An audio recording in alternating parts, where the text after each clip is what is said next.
live. What just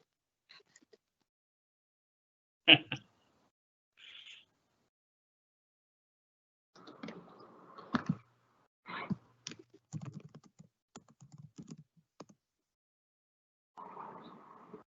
Okay, and you're live.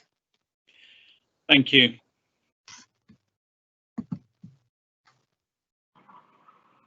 Can I first of all welcome everyone. Thank you, everyone who's coming up to join us today. I think this is perhaps the new norm where we can certainly reach out to our residents a lot more clearly and certainly a lot more of them. As a local resident who's lived here for 50 years, I know how important it is to feel safe. And certainly I think that's why we have Tri-Borough Commander Stephen Clayman with us. We've had more than our fair share of issues and criminal behaviour over the recent years. And I think it's, you know, we've got to accept that, but we have to appreciate that certainly as local people have hit hard times, been burgled, had their car stolen. And of course, the people we turn to is the council and the police. And it's important that certainly we, the council and our police counterparts, and really come up for our residents. 2018, we went through a spate of burglaries, and I know we worked proactively with the police to crack down on the perpetrators. And for that, we're ever thankful with the police force. And of course, the council then invested in CCTV and invested in AMPR cameras to try and make sure that people realise that Redbridge is not going to be a safe haven for anybody to come and do their criminal behaviour. Similarly, when prostitution was running amok in Ilford Lane, we launched a huge operation with the police, and certainly that has, you know, delivered the results we as residents expect. And during the lockdown that we're certainly experienced and are certainly experiencing, we focused on fly tipping and antisocial behaviour, and really sort of went into our parks because that's where our residents felt that they could get away from the boredom and certainly the lockdown. But I also appreciate there's a lot more that we can do and we have to do. Although our council resources are certainly very, very limited, very restricted, but we are committed to working with you, our residents, to make sure that we can certainly deliver. Tonight, we have some pre-submitted questions and we'll answer them first. We'll take on those questions, and during the 15 minutes or so, submit any questions you may want to in the Teams chat feature. So you can type in your questions. I know Kaylee, who's looking after it tonight, will certainly make sure those questions are read out.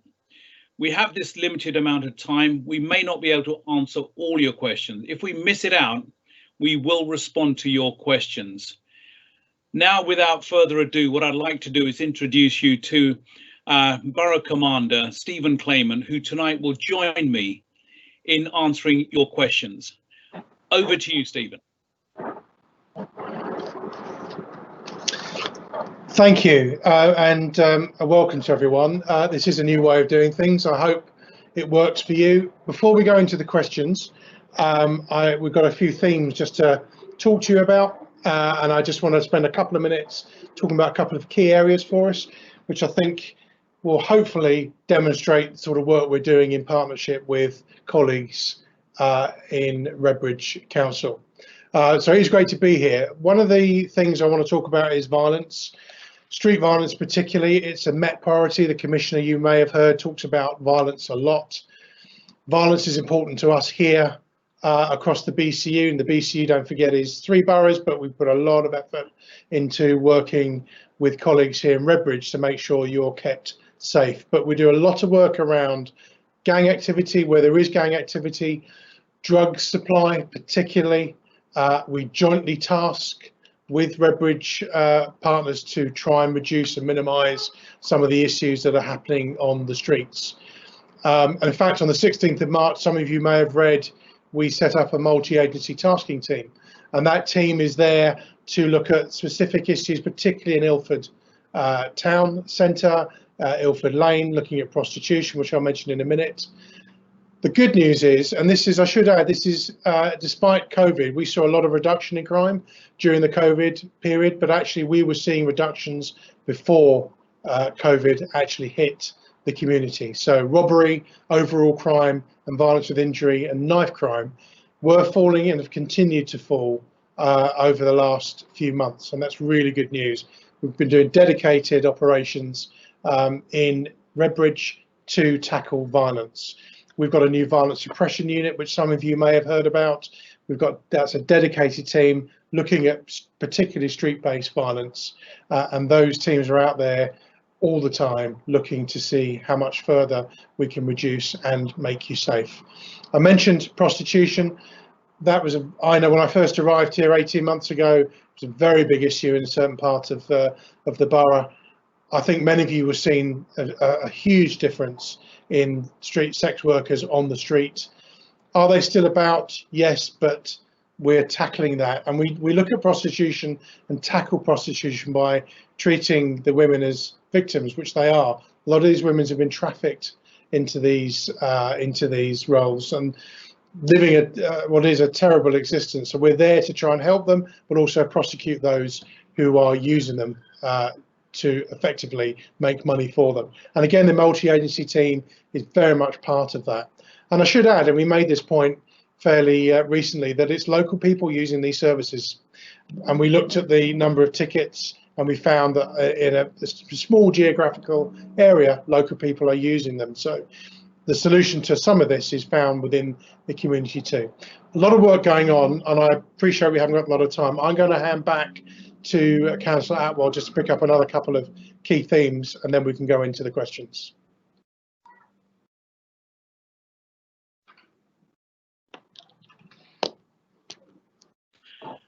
Thank you, Stephen. And certainly what I want to talk about, a couple of issues here, domestic abuse. And I know this is a devastating, the impact of lockdown has meant that there's been a steady rise in the cases of domestic abuse. We identified that very early on as a potential consequence, and certainly maintained that as a priority from the start to finish. And we made sure that we worked hand in glove with the police. And there was, during lockdown, we certainly had a large operation which led to a high number of arrests. However, we know that we need to do a lot more. A lot of this still goes unreported. We need neighbours, we need friends, we need family to call it out for what it is. It is abuse, and no one should have to suffer this. And certainly this is something which we've reached out to our communities. We've set up a domestic abuse helpline. We've certainly set up a reach out service, which is open to both people experiencing domestic abuse, their families, and also to those who feel they're either abusing their family members or at risk of abusing others.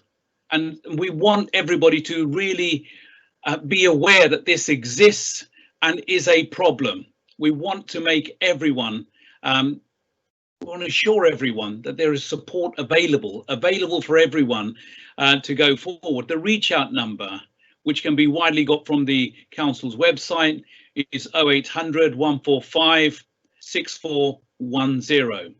Operates Monday to Friday, 9 AM to 5 PM. Residents can also email reachout@redbridge.gov.uk. Of course, in an emergency, you've got to always call 999. I'm going to hand it back to Stephen Clayman.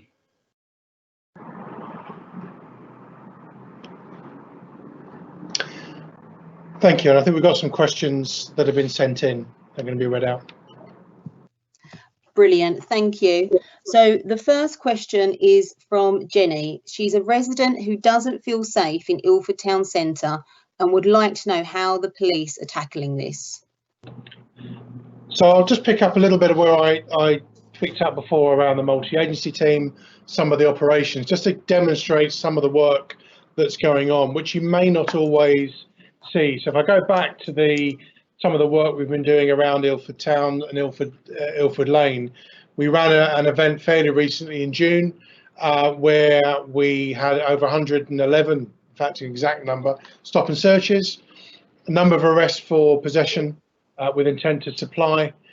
We had additional fines for cannabis, community resolutions and fixed penalty notices. And what that also drives is some of the work we're doing around problem solving, because policing and enforcement is only part of the problem. We can't solve all these problems on our own. This is where we work very, very closely with council partners. Last year, a year ago, we ran a covert operation in around the train station. It was called Operation Linstock, and it's interesting because you wouldn't have seen that operation. It was covert, but after 6 months of work, we arrested and charged over 50 people with supplying drugs, and the sentencing for that is custodial sentences, very harsh, very strong sentences for a very serious crime. By reducing some of that possession with intent to supply and some of that supplying, which I know there might be another question on that, is actually makes a huge difference. But I should say that problem solving is absolutely key to trying to design out crime, make it safer. And I think there's a lot of perception here because if you're not feeling safe, I've just told you some of the figures and the reductions in crime. Redbridge, compared to other boroughs, is a relatively safe borough, but if it doesn't feel like that to you, that's a concern to me. So we need to be telling you more about some of the things that we're doing to try and make you safe. Thank you. Another resident would like to know what is being done about pickpockets, especially those who are preying on the vulnerable. Yeah, again, so pickpockets, let's be honest, pickpockets aren't one of our priorities that we'll focus on. That doesn't mean we won't deal with it when we come across it. But I think with this type of crime and pickpocketing, one of the things we must do is look at how we reduce it by making a member of the public, a local community member, less of a chance of them becoming a victim.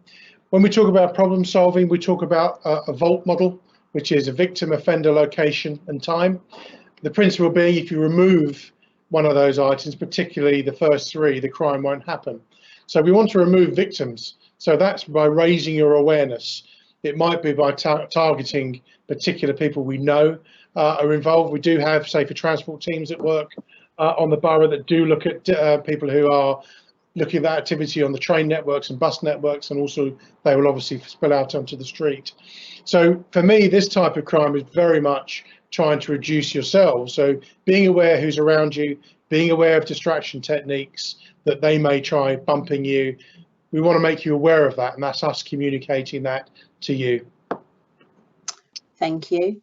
Third question is from Jeremy. He would like to know, how do the police propose to tackle the open drug dealing and related antisocial behaviour that plague certain areas of the borough? So thank you. So I think drug dealing is a big concern. We get a lot of calls about drug dealing. Now, what we have to do is be very measured and precise with the work that we do to tackle drug dealers. So we want to go and target drug dealers we know are causing harm. They're involved in criminal enterprises or gangs who are creating harm. A lot of the violence we see and knife crime is often to do with drug markets. It's a driver of violence for us. So the Operation Linstock I talked about was one example of a covert technique we use. We've just introduced a drugs desk that we run internally, which looks at the individuals we know are involved in supply, proactively targeting people, cars that we know are involved. The violence suppression unit I talked about is very much involved in that. We've seen our increase in arrests and charges for possession go up exponentially as we're trying to reduce what is a real driver for violence. So also, you are the eyes and ears. So I know a lot of the time you will feed that information to us. You may think we're ignoring it. We're not. We log it. Cars that you tell us about, we log. That informs our stop and search activity. And the other thing we're looking at, cannabis factories. There are hundreds of them in London. We have quite a few on the borough. They are a driver for violence. If you've got information that there's one operating, and they're often in terraced houses, we need to know and we will close them down. they are a driver, people break into them, we get called and we find a yield. So we're doing a lot of things because we understand what drives violence, but open drug dealing and drug dealing that drives that is very much in our focus at the moment. Thank you. The fourth question is, will there be an increase in regular foot patrols in Redbridge? Well, actually, so this is an interesting, I get asked a lot about visibility of police officers. And I guess when you see a police officer, you feel reassured. We do have a lot of visibility at times, but I don't think everyone sees it. Yes, we do have abstractions when we have to police central London protests. The UMEs that we hear about, these unlicensed music events that go on across London, they do draw our staff to other areas of London. I'll be honest, that is a problem for me. So the less they go on, the more I can keep the officers in my BCU on the boroughs that they need to be. But we have increased our patrols with the advanced suppression unit I talked about. We've increased some covert patrols. So again, you wouldn't always see them. And fortunately, we've had quite a number of new officers join the three boroughs. Over the last 3 months, over 100 new officers, a lot of uplift into the BCU, which is brilliant. And those officers go through a program of learning called Street Duties, and we make sure that they have their 8 weeks of street duties in the town centres, because that's where they'll learn. That's where most of our issues and sort of volume crime will take place. So we are putting more and more officers into those areas. Can we do more? Yes, of course we can. And we also have special constabulary too. So there's a lot that we do, a lot more we can do, but you may not always see it, which I suspect is a problem. Thank you. And the fifth question is, given the increasingly diminished resources of both the council and the police, and the increased reliance on the public to be the eyes and ears, how can the police make it easier for members of the public to share vital data such as CCTV footage in a speedy way? So another good question, and I haven't got the final answer to this, and I'll explain why. There's two bits to this question. How do you share video material? I mean, a lot more houses now have Ring doorbells, have their own CCTV. Ring doorbells, really, really good footage at times. That's easily shared, as you know, via a web link, so you can email that straight to the officer in the case. That's easy. Where it comes to other video footage or photographs, we're just looking at the viability of using Box or some other, well, we use Box as a file share system. We're just having a look now centrally at what's being offered, because I absolutely agree we need to be able to respond and pick up footage. What I would say is, where we do need to get key evidence, and that's with a crime that's actually being actively investigated, we do have units that will go out and retrieve some of that evidence, but we can't do that with every crime. But we will on the crimes that are being actively investigated. But what I would say, and I do agree, we need to find the proper vehicle to download CCTV or other imagery. So we'll look into that. When we get the answer, we will let you all know. But the second point I want to say, the question uses the public eyes and ears. This raises another issue around how the community interact with us and give us the information, the awareness, the context of what's going on, particularly on your wards. Now, every ward has a ward team. They are your direct and first point of contact.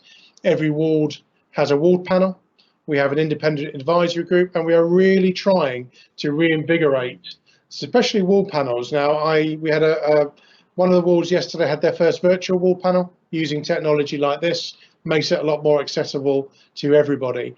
So the more you get involved, the more you understand what's going on in your ward, the more you can interact directly with your ward officers, the better it is for us to react. So eyes and ears is very much not so much, it's a bit about video and digital technology, but it's also about us as residents feeding directly back to the officers what you're hearing, seeing and feeling.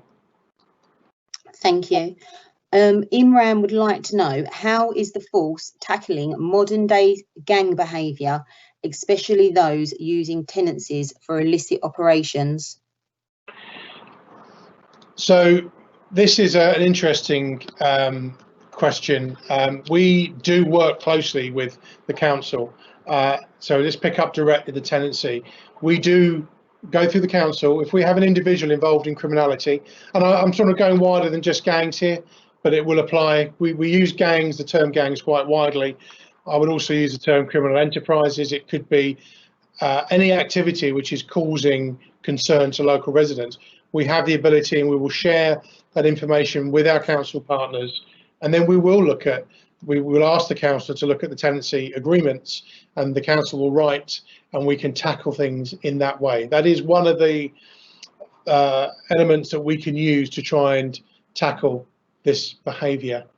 Gangs and dealing with gangs is an interesting, complicated process, because we know that gangs operate in areas, not all areas of Redbridge. We know that we have young people who are involved in gangs via county lines in other areas of the country, which is effectively modern slavery. That's happening too. We have addresses taken over, cocooned effectively by criminals, gang members. We actively get involved. Now, ward officers get regularly involved in tackling and getting rid of those people and leaving the tenants to have a life without that interference and fear.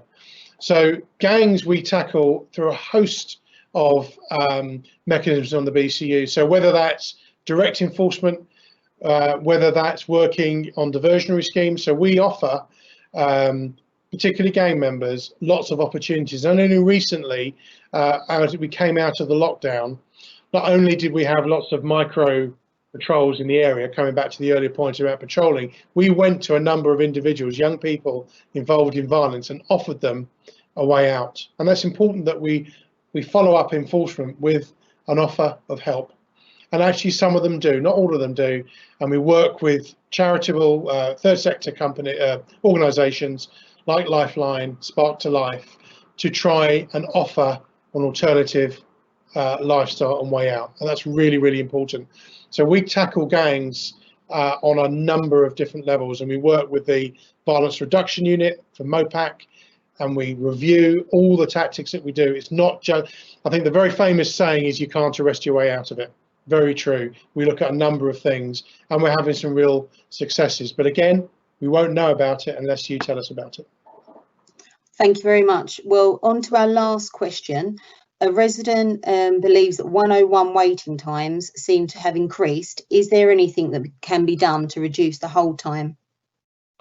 Well, I confess I wouldn't have known the answer to this without speaking to colleagues in our Met Command and Control. So we asked them, and it's interesting the response that we got back, actually, because they often said there's a perception that 101 answering times are increasing, but they assure us they're not. And in this month alone, their operators have handled over 100,000 101 calls. And they said that 85% of those are answered in under 30 seconds. They do have peak times, Thursday to Saturday. They tend to be the longer waiting times, which I think we can probably understand, and that's demand. And call demand now has gone back to what they were before we had the lockdown, which means there's a high volume. And there'll be an occasions where the 999 calls, they have to prioritise them, but they will answer the 101 calls. And it's worth noting that when we have events and UMEs and all these other things, that they all put an extra and additional demand on the 101 system. But actually, I think when you're hanging on waiting for a call, the tendency is it probably feels like an eternity, but it may not be, unless of course you're timing it.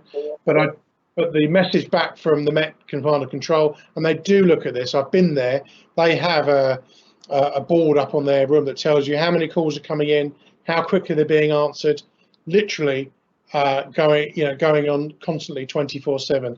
So they are answering them. I think it's more of a perception they're not, but you can see the sort of demand the Met takes in terms of some of these 999 calls. During lockdown, we had an immense amount of calls relating to what was classed as antisocial behaviour, but actually they were COVID related calls, such as lots of people in the park, not social distancing, and things like that. So there is a huge demand. It is actually very well managed, and I hope that actually the reality is the wait is not as long as you think. Brilliant, thank you. If I now hand over to Councillor, and he can answer the questions that we had submitted last week from residents as well. Is that okay if I start with the first question? And that is, what is the council doing to help with increased visibility on our streets? Thank you for that question. I think the answer is there's a lot of things that the council is doing, certainly to increase the visibility.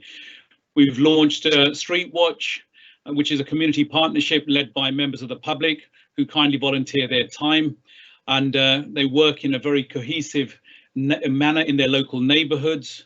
What we're also starting to launch is the community speed watch, where speed guns will be given certainly to residents alongside a police officer to monitor speed on their local sort of roads and their local networks.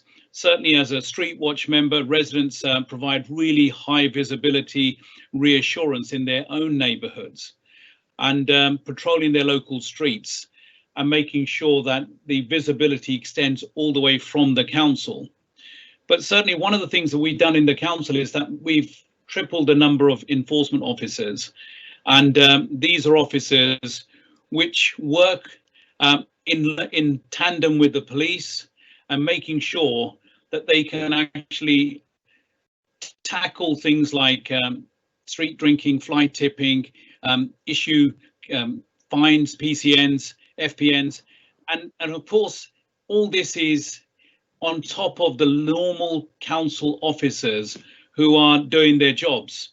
And of course we've got our Red Bridge Action Days, affectionately known as RADs, where once a month the council officers, all of us, you know, whether it's councillors, whether it's trading standards, it's enforcement officers, amongst many other officers, where we literally go through a neighbourhood like an army, going through, checking, making sure everything's clean, checking people's licenses, making sure the shops are doing what they're saying they're doing.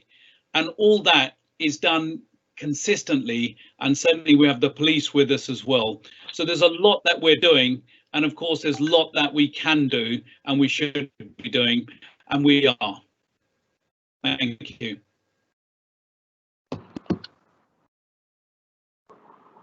Sorry, another resident would like to know, what are the police and council doing to support young people who are known to your early help service, and can people request more support from other agencies? Thank you, Kaylee. Certainly working with the young people, we've opened up Young People's Hub, our PRU, our Pupils Referral Units. We've got Box Up Crime, which we work for. I'm very proud to work with them, and certainly they've moved their services online mentoring, Instagram, live boxing sessions. They're doing great work. Certainly they engage with the community, they engage with the local residents, especially the young ones. And we've got the Junior Fit team, which has been working throughout COVID-19 to provide the whole family support network to children at risk of criminal exploitation or the well-being issues. Certainly all these have been set up by the council, and they have been virtual, obviously, because we have been in lockdown, via FaceTime, instant messaging, home visits as well, for where we've been concerned. And of course, early help have rapidly adapted their parenting support program. Again, with the council, early help have worked with our partners to support young people known to our services, and referring young people to specialist services for young people who've witnessed domestic abuse. Free Your Mind and Phoenix from Bernardo's is one such service. We have been working closely with schools to support them throughout the lockdown, and of course throughout the lockdown, keeping them open, and of course how we're going to get back to schooling in September. And of course, we made sure we identify the children who needed the IT equipment, which we got from the government.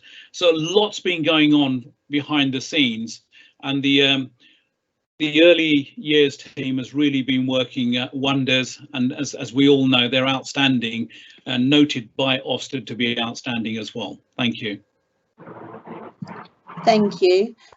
Deborah would like to know, what is the council doing to bridge the gap for young people aged 16 plus caught in the system? Thank you, Kaylee. I think the Youth Offending Service run, a lot of these services. They run the projects that teaches life skills and has supported hundreds of young children across Redbridge. The Youth Offending Team and the Targeted Prevention Service developed a local piece of land into a working allotment, so local children and young people who were supported by the service could develop new gardening life skills when completing their time. And certainly this outstanding project has been in place for more than 11 years now and has helped hundreds of children come through the system. The council works with the Lifeline projects. They offer mentoring via phone and video calls, positive activities like quizzes, games, online gaming, online tutorials, outreach. All this goes on. Of course, the unsung heroes, which is the people who really make this work. We owe so much to them, and I'm really glad that the question can be asked so that we can actually finally get through to some of these people who are so dedicated behind the scenes, but so important to keep the 16 plus on the right tracks. Thank you. Thank you.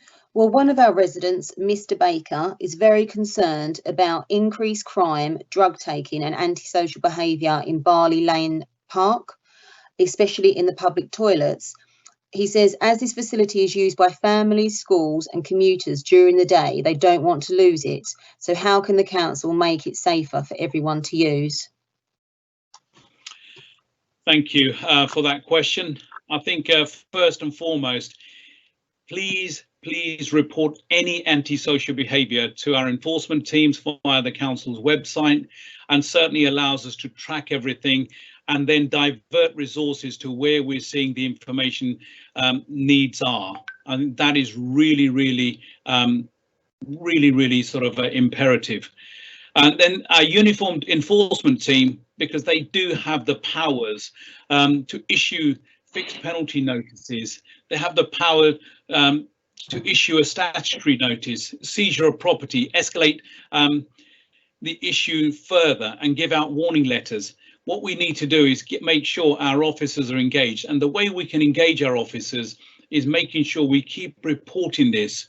And sometimes residents do worry about these things and it doesn't get any further. But what I would always encourage, we need to build up that history, and by residents reporting in, certainly it's going to allow us to build up that history.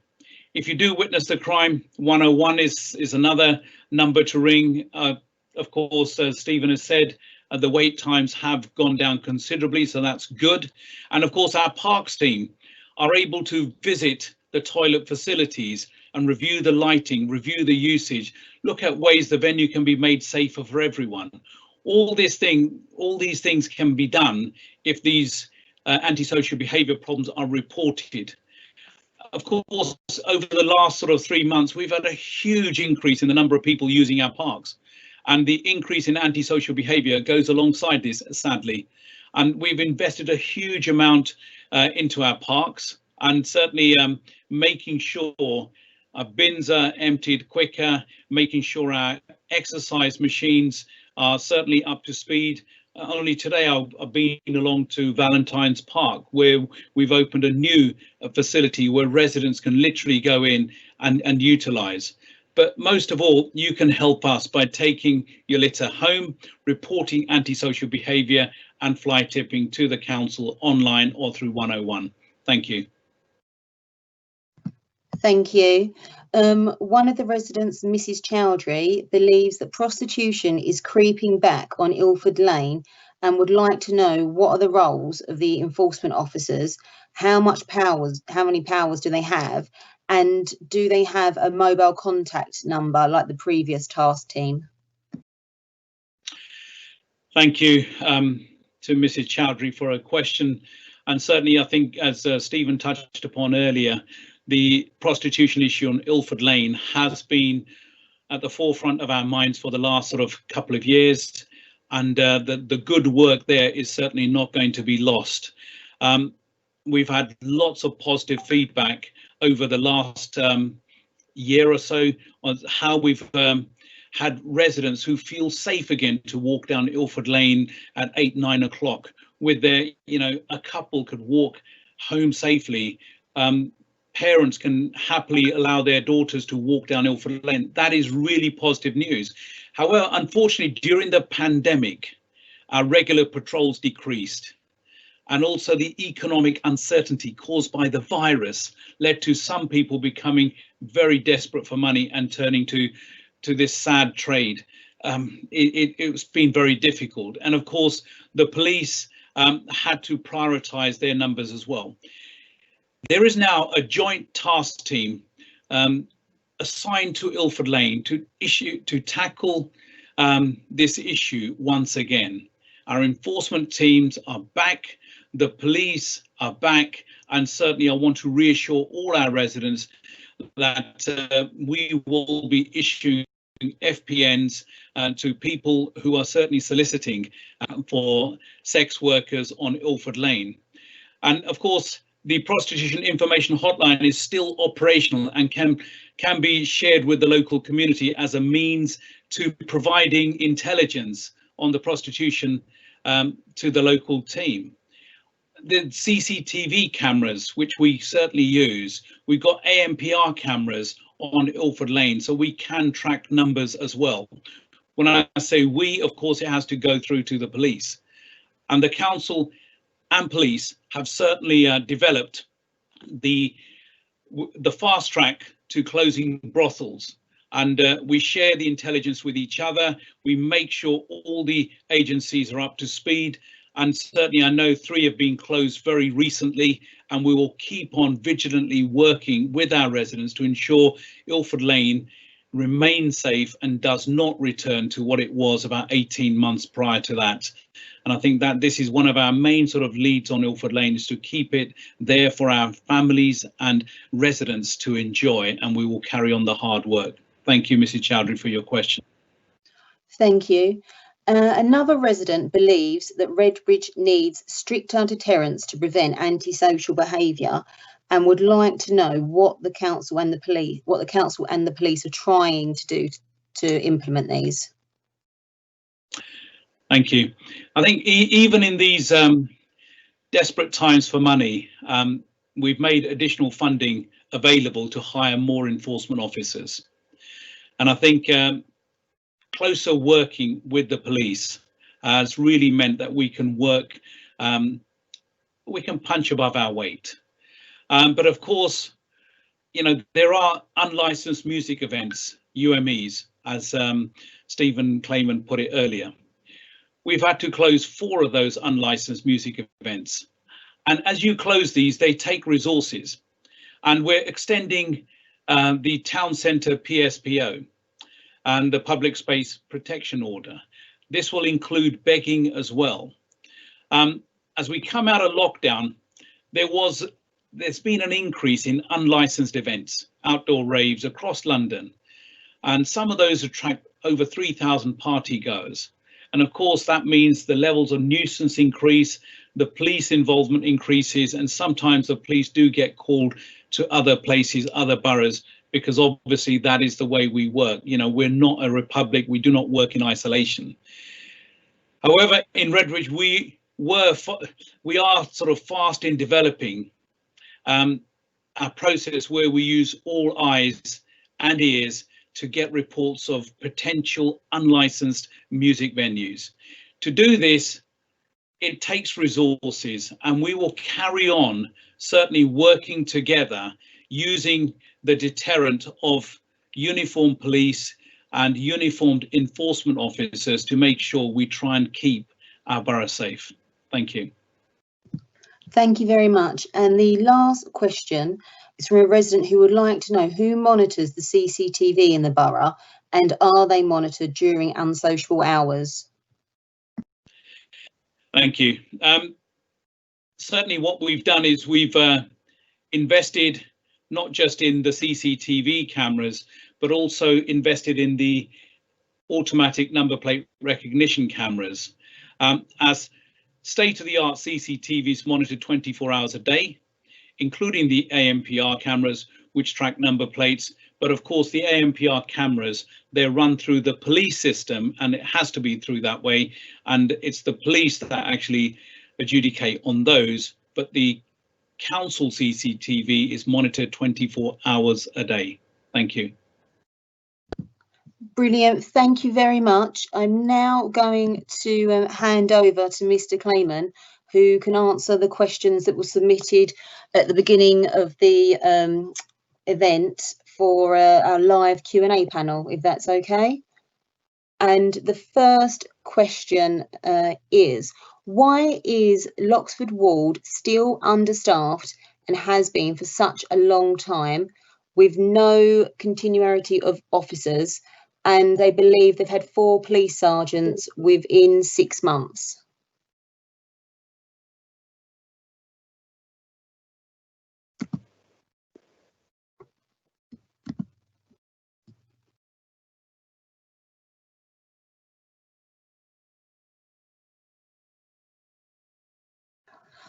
Mr. Clayman, sorry, are you on mute?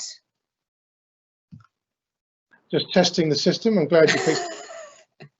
Those who couldn't understand what I was saying.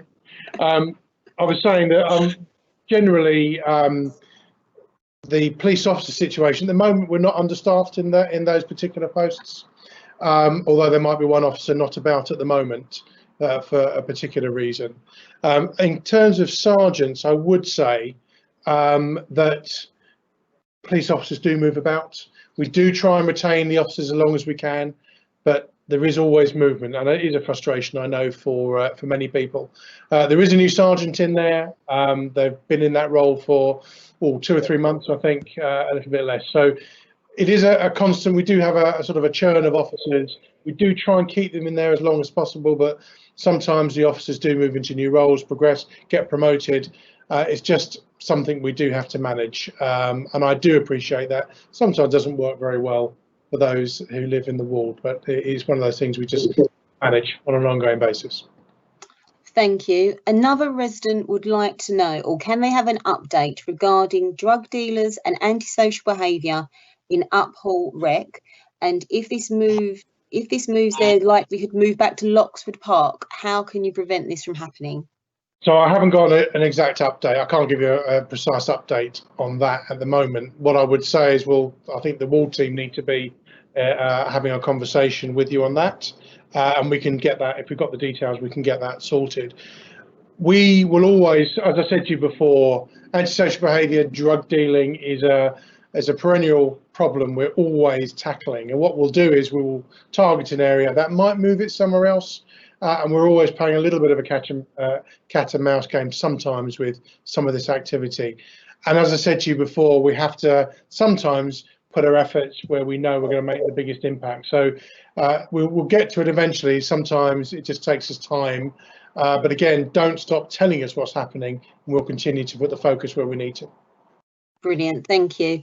Another question is, at the start of lockdown, there was a strong presence of police on the streets. However, since then, it seems to have dwindled. Why is this, and why can it not continue? Interesting question. So when COVID started and lockdown really came in, you can imagine that everyone was really concerned that around our numbers and the impact on policing. Actually, ironically, the impact on policing was, if you can imagine that people are not going away on holiday, so they're not taking their leave, we were cancelling central training. So effectively, we had more officers than we would ordinarily have on the street. which was great. And what it demonstrates when you've got a lot of officers is that our proactivity increased.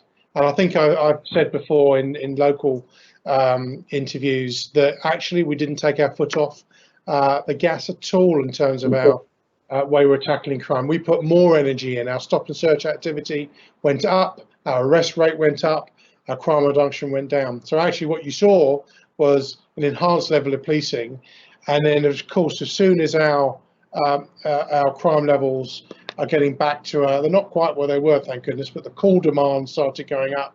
And then of course, some of the people are now going away on leave. That's naturally going to have an effect on those numbers. So we're back to sort of the numbers we had before. We are always servicing 999 calls every single day. We've got teams present across all the areas of the BCU, but of course we have had we can see the impact now that lockdown is released to a certain degree, and we're back to sort of previous levels. That's why you probably saw such a marked difference. Thank you. Another question is relating to speeding. What resident is saying that she keeps reporting speeding off roads near Albert Rose, and that some of these, some of them are going 50, 60, even 70 miles an hour. However, she doesn't think that she's getting any response. Is there anything that we can do to help her on this? So when it comes to traffic matters like that, that's not dealt with by local officers, but we'll refer the matter to roads policing. That's a separate entity in the Met. They cover London, but they obviously have a quadrant that covers east of London. We'll pass that to them in the first instance to see if they can assign some asset. I can't guarantee they will. We are also looking at actually community participation in doing some road safety and speeding sort of awareness, working with us. That's not quite here yet, but we are looking at that. So we will certainly in the interim pass those details through to our Roads and Transport Command. Thank you very much. I'm now going to hand over back to the leader and to give him an opportunity to answer some of the questions that were forwarded at the beginning of the event.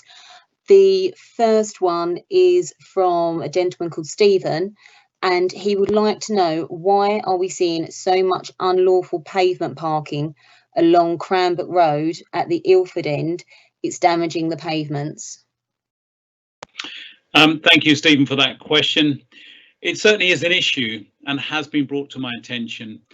Unfortunately, I think people seem to be unable to follow simple highway code. And if you are unable to follow the highway code, this is what happens. I have asked wardens to take a look into this. We have got a zero tolerance approach to it because I know this has happened in many other parts of the borough.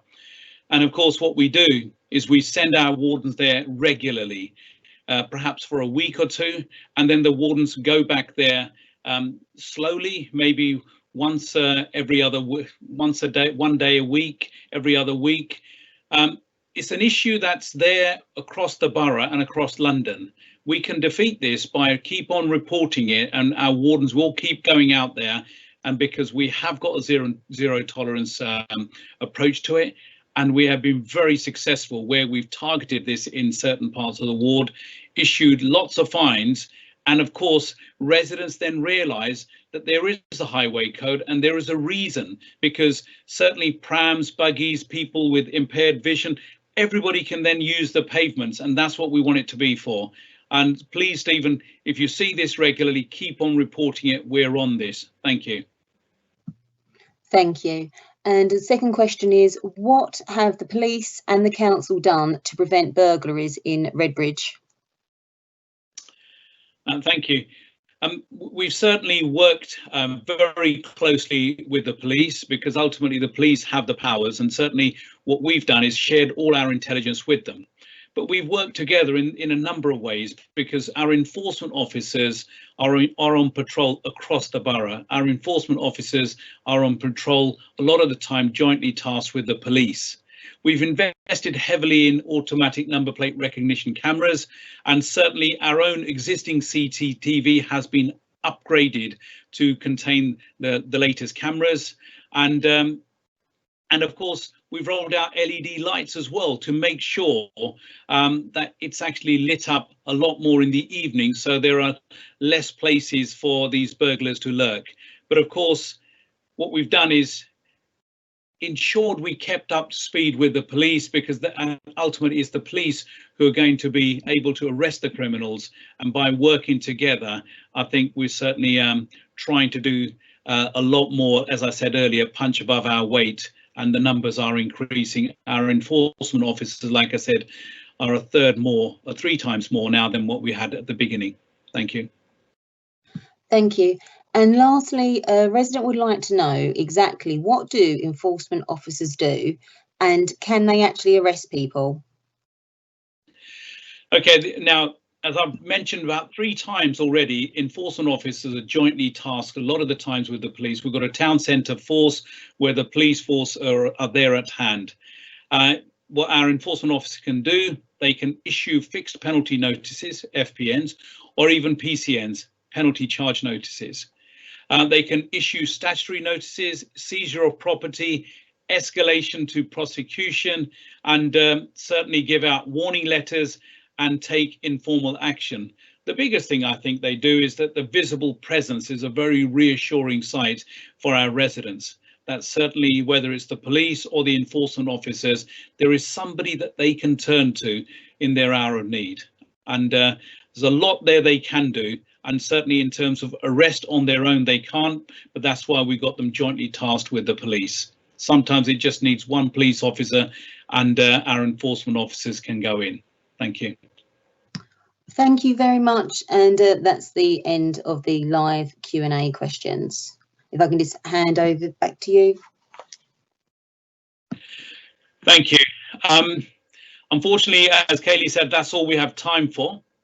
I certainly want to take express my thanks to Stephen for joining us today, taking his time out to explain some of the issues, certainly clarify residents' concerns. And of course, I want to extend the thanks to the police, who I think do a tremendous job under very difficult circumstances. And I of course want to thank Kaylee to really host this meeting and keep us all in check. Thank you, Kaylee. And thank you to everyone who submitted their questions. And please carry on submitting your questions. Do write to me. I think I can speak for Stephen when I say it's really, really important for us to hear from you. And all your feedback really does inform what we do locally. And we want to learn more from you, because I think it's together, certainly in close engagement, close consultation, we can become a better society, and we can certainly solve a lot of the problems that we have. I hope you found this meeting useful. We will be uploading it online for anyone who may have missed it. And all I would say in conclusion is please, please, please stay safe out there. There's still the virus, and of course, there is still burglars lurking. Please have a safe night. Good night.